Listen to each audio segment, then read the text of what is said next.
सातारा जिल्ह्यात gas, petrol आणि डिझेलचा पुरेसा साठा उपलब्ध आहे। नागरिकांनी अनावश्यक साठेबाजी करू नये असं आवाहन पालकमंत्री शंभूराज देसाई यांनी केलंय। सातारा जिल्ह्यात गॅस तसंच पेट्रोल डिझेलचा पुरवठा सुरळीत सुरू आहे। कोणतीही टंचाई नसल्याची माहिती प्रशासनाने दिली आहे। नागरिकांनी अफवांवर विश्वास ठेवू नये आणि गॅस एजन्सी किंवा पेट्रोल पंपांवर अनावश्यक रांगा लावू नयेत असं आवाहनही करण्यात आलंय। जिल्हाधिकारी कार्यालयात झालेल्या आढावा बैठकीत जिल्ह्यातील अत्यावश्यक सेवांचा पुरवठा सुरळीत ठेवण्याबाबत चर्चा करण्यात आली। तसंच वाहनांमध्ये आवश्यकतेपेक्षा जास्त इंधन साठवू नये किंवा घरात कॅनमध्ये इंधन ठेवून जीव धोक्यात घालू नये असा इशाराही देण्यात आलाय। दरम्यान सातारा जिल्ह्यात एकूण 337 पेट्रोल पंप आणि 89 गॅस एजन्सी कार्यरत आहेत। सुमारे 9,64,000हून अधिक गॅस ग्राहकांना नियमित पुरवठा केला जातोय। साठेबाजी आणि काळा बाजार रोखण्यासाठी तहसीलदार स्तरावर भरारी पथकही नियुक्त करण्यात आलेत। नागरिकांनी शांतता राखावी, अफवांवर विश्वास ठेवू नये आणि प्रशासनाला सहकार्य करावं असं आवाहन पालकमंत्र्यांनी केलंय। साठ्याचा पेट्रोल आणि डिझेल साठ्याचा आढावा आज या ठिकाणी मी घेतलेला आहे। यापूर्वीच जिल्हा पुरवठा अधिकारी आणि जिल्हाधिकाऱ्यांनी या संदर्भातला वेळोवेळी आढावा घेऊन प्रसिद्धी पत्रक जिल्हा प्रशासनाच्या वतीनं जिल्हावासियांसाठी जारी केलेलं होतं। आज वस्तुस्थिती पेट्रोल डीलर असोसिएशनचे म्हणजे पेट्रोल डिझेल कंपन्यांचे प्रतिनिधी, गॅस पुरवठा कंपन्यांचे प्रतिनिधी, जिल्हा पुरवठा अधिकारी आणि आम्ही सगळ्यांनी मिळून समोरासमोर चर्चा केली तर कुठल्याही परिस्थितीमध्ये पॅनिक सिच्युएशन जिल्ह्यात होईल अशी परिस्थिती आज जिल्ह्यामध्ये नाही। जिल्ह्यामध्ये पुरेसा गॅसचा साठा आहे।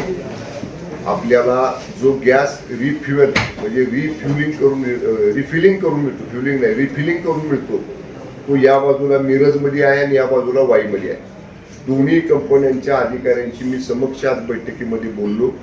तिथनं तो भरून देण्यासाठीची व्यवस्था सतर्क आहे आणि गेल्या तुम्हाला जो काही निर्धारित कालावधी आहे त्या कालावधीमध्ये ते तुम्हाला भरून देण्याची व्यवस्था करण्याचं त्यांनी मान्य केलेलं आहे। त्यामुळे गॅसची कुठंही जिल्ह्यामध्ये टंचाई नाही। त्यामुळे नाहक ग्राहकांनी, नागरिकांनी गॅसच्या डीलरच्या गोडाऊन समोर किंवा डीलरच्या शोरूम समोर रांगा लावू नयेत असं जिल्हा प्रशासनाच्या वतीनं पालकमंत्री म्हणून मी सुद्धा जिल्हावासियांना या ठिकाणी आवाहन करतो। नंबर 2, पेट्रोल डिझेलचा पुरेसा साठा जिल्ह्यामध्ये उपलब्ध आहे। एक अशा पद्धतीचं काहीतरी चर्चा होती की उधारीवर किंवा क्रेडिटवर कंपन्या डिझेल पेट्रोल पंप धारकांना देत नाही, पण ही पूर्ण कंपन्यांची नॅशनल पॉलिसीच आहे।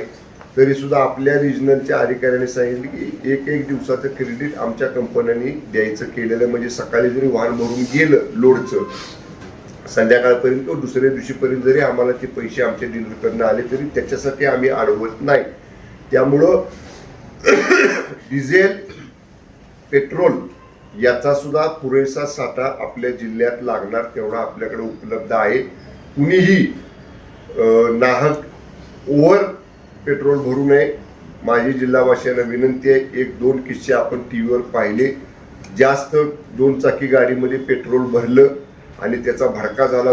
सुदैवानं कोण त्याच्यात दगावलं नाही, पण त्यामुळं धोका देखील होऊ शकतो। काही लोकांना सवय असते खेडेगावामध्ये की टाक्या भरून ठेवायच्या डिझेलच्या पेट्रोलच्या घरामध्ये, ते सुद्धा धोकादायक आहे। असं सुद्धा कोणी करू नये। जेवढा आवश्यक आहे तेवढा साठा जिल्ह्यामध्ये आहे। त्यामुळं कुठंही पॅनिक कंडिशन नाही आणि अशा पद्धतीनं जिल्ह्यामध्ये आम्ही मी जरी अधिवेशनामध्ये होतो तरी जिल्हाधिकाऱ्यांनी त्याची बैठक घेतलेली आहे आणि जिल्ह्यामधली परिस्थिती म्हणजे ट्रॅकवरती आहे। कुठंही जिल्ह्यात आपण रेशनिंग म्हणजे कसं 200 रुपयाचं 2 चाकीला मिळेल, 1000 रुपयाचं 4 चाकीला मिळेल असं बंधन कुठंही पेट्रोल पंप धारकांवर, पेट्रोल पंप मालकांवर, चालकांवर आपण जिल्ह्यामध्ये घातलेलं नाही आणि घालणार देखील नाही। त्यामुळं जिल्ह्यातली परिस्थिती नियंत्रणामध्ये आहे। त्यामुळं कुणीही घाबरून जाण्याचं कारण नाही। पोलिसांच्या वर्दीला भले भले घाबरतात, त्यामुळे पोलिसांनी आपली दहशत निर्माण करावी अशा सूचना सांगलीचे पालकमंत्री चंद्रकांत पाटील यांनी सांगली पोलिसांना दिल्यात. सांगली जिल्ह्यातील कायदा सुव्यवस्थेवरून होत असलेल्या टीकेच्या पार्श्वभूमीवर ते बोलत होते. सांगली जिल्हा पोलीस दलाच्या वतीनं पोलीस मुख्यालयात उभारण्यात येणाऱ्या विविध विकास कामांचं भूमिपूजन पालकमंत्री चंद्रकांत पाटील यांच्या हस्ते संपन्न झालं.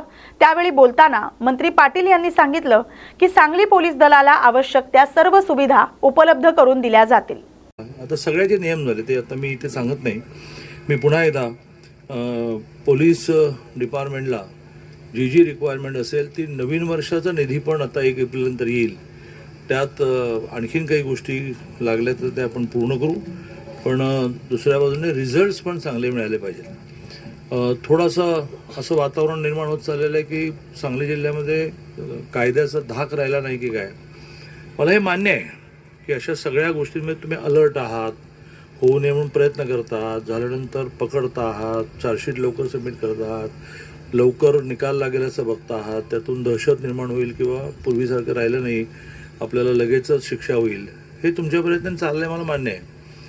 पण यात आणखीन काय करता येईल, तुम्हाला जे लागेल ते द्यायला आम्ही तयार आहोत ना. आणखीन काय लागेल, जसं आता ब्लॅक स्पॉटचा विषय आलेला आहे. आज व्यासपीठावर कमिशनर महोदय आहेत आपले महानगरपालिकेचे, त्यांनी पण आपल्याला सगळ्यांसाठी ही तयारी दर्शवली की आपण महानगरपालिकेच्या निधीमधून पण खर्च करू, काही नियोजनमधून देऊ, पण सगळ्या ब्लॅक स्पॉटला एकदा त्याला ब्लॅक स्पॉट का म्हटलं जातं, तो अंधारा एकच नाही, तो अडचणीचा आहे. पण तिथलं सगळं अतिक्रमण काढता येईल का, ते सगळं मोकळं करता येईल का, तिथे लाईट्स लावता येतील का, तिथे CC लावता येतील का, आणि सगळ्यात म्हणजे गस्त घालता येईल का. निर्भयाचा निर्णय केव्हा तरी 14-15ला झाला, ज्यावेळेला IG होते विश्वास नांगरे पाटील, आणि मी कोल्हापूरचाही पालकमंत्री होतो, सांगलीचा पालकमंत्री होतो. त्यावेळेला निर्भयाचा जन्म झाला आणि निर्भयाला आपण मोठ्या प्रमाणात वाहनं द्यायला लागलो, आणि त्यांना म्हटलं की फक्त कॉलेजला तुमचं ग्राउंड होते, काय हे सगळे गुंडे काही विषय नसतो. पोलिसांच्या वर्दीला आजही भला गुंड घाबरतो. तुम्ही ती तुमच्या गाड्या फिरण्यातून दहशत निर्माण करा, आणि त्यामुळे लागणाऱ्या सगळ्या गोष्टी आपण पूर्ण करू, पण आपणही जरा थोडं कडक वातावरण ठेवलं पाहिजे. हेही आपल्याला सांगतो की काळ बदललेला आहे, आणि त्यामुळे पूर्वीची जी होती सिस्टीम किंवा आम्ही एखाद्याला फेवर केलं तर कोण बघताय, तर ते सगळं बघितलं जातं. या अधिवेशनात किमान 20 जण सस्पेंड झालेत वेगवेगळ्या डिपार्टमेंटमध्ये. ते पूर्वीसारखे काय राहिलेलं नाही की कोण बघताय ते कोण बघताय, म्हणजे सगळं बघतात. CCTV बघतोय, काही एजन्सीज लावल्या आहेत. त्यामुळे अतिशय चांगला परफॉर्मन्स आपण ठेवाल अशी अपेक्षा व्यक्त करतो आणि माझं बोलणं संपलं. रत्नागिरी जिल्ह्यातील दाभोळ इथं निसर्गप्रेमाचं एक सुंदर उदाहरण पाहायला मिळालंय. निसर्गाचा मित्र आणि समुद्राचा राजा मानल्या जाणाऱ्या डॉल्फिन माशासाठी दाभोळमधील काही तरुण देवदूत ठरलेत. ओहोटीमुळे किनाऱ्यावर अडकून पडलेल्या एका भल्या मोठ्या डॉल्फिन माशाला 5 तरुणांनी शर्थीचे प्रयत्न करून पुन्हा सुखरूप समुद्रात सोडले. या संवेदनशील कृतीमुळे या तरुणांचं सर्वत्र कौतुक केलं जाते. दाभोळच्या समुद्र किनाऱ्यावर हा डॉल्फिन मासा वाळूत अडकून पडला होता. पाणी कमी झाल्यामुळे त्याला पुन्हा समुद्रात जाणं अशक्य झालं होतं आणि तो तडफडत होता. ही बाब स्थानिक तरुणांच्या लक्षात येताच त्यांनी कोणताही विलंब न करता मदतीसाठी धाव घेतली. 5ही तरुणांनी एकजुटीनं आणि अत्यंत सावधगिरीनं या डॉल्फिनला हातांनी उचलून खोल पाण्याकडे नेलं. डॉल्फिनचं वजन आणि पाण्याचा ओढा असूनही त्यांनी मोठ्या धाडसानं त्याला लाटांमध्ये सोडलं आणि काही क्षणातच डॉल्फिननं समुद्राच्या दिशेनं झेप घेतली आणि पुन्हा आपल्या अधिवासात परतला. हा क्षण पाहून या तरुणांच्या चेहऱ्यावर समाधानाचं हास्य उमटलं. या बातमीसोबतच महाराष्ट्र बुलेटिनमध्ये इथेच थांबतोय. अशाच महत्त्वाच्या बातम्यांसाठी पाहत राहा न्यूज मराठी 24/7. नवा भारत, नवा विचार.